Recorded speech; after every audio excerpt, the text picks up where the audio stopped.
Hi. இப் welcome to our channel. இப்போ தான் நம்ம சேனலுக்கு ஃபஸ்ட் டைம் வரீங்கன்னா மறக்காமல் சப்ஸ்கிரைப் பண்ணிடுங்க.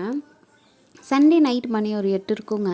காலையிலேருந்தே ரொம்பவே மழை பெஞ்சிட்டே இருந்ததுனால பானிபூரி சாப்பிடணுன்னு ரொம்பவே டெம்ட் ஆகிட்டு இருந்துச்சு.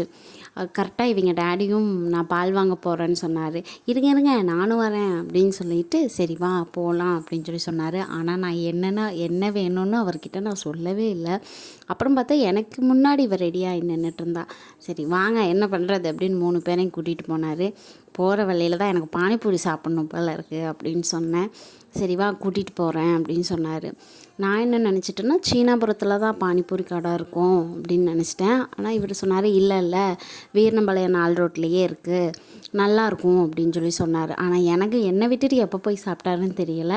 கரெக்டாக கடையே இருந்துச்சு. அப்பாடா ரொம்ப சந்தோஷம். இவ்வளோ எனக்கு வேணும்னு கேட்டால் ஆனால் நாங்கள் தர்றதில்லைங்க பானிபூரி.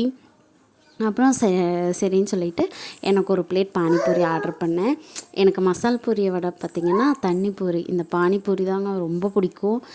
உங்களுக்கும் வேணுமா அப்படின்னு சொல்லிட்டு கேட்டேன். இன்னொன்று ஆர்டர் சொல்லவான்னு கேட்டேன். இல்லை வேண்டாம் அப்படின்னு சொன்னார். சரி எனக்கு மட்டும்தான் அப்படின்னு எனக்கு ரொம்ப சந்தோஷமாக இருந்துச்சு. ஆனால் சாப்பிட்டு பார்த்தீங்க ரொம்பவே நல்லா இருந்துச்சு. வேறு யாரெல்லாம் இந்த கடையில் சாப்பிட்ருக்கீங்கன்னு கமெண்ட்டில் சொல்லுங்கள். ரொம்பவே நல்லா இருந்துச்சுங்க இந்த டேஸ்ட்டு. சரின்னு சொல்லிவிட்டு ஃபுல்லாக சாப்பிட்டுட்டு 15 ரூபா சொன்னாங்க. 15 ரூபா எனக்கு ரொம்ப கம்மியாக தெரிஞ்சது. நான் 30 ரூபா அப்படின்னு நினச்சிட்டேன். ஆனால் வீட்டுக்கு வந்ததுக்கப்புறம் தான் சொன்னார் இல்லை 15 ரூபா தான் அப்படின்னு. அப்போ கரெக்டாக பாலும் போய் இவளுக்காக வாங்கிட்டு வீட்டுக்கு வந்துட்டோங்க. காலையிலேருந்தே ரொம்பவே மழை தான்.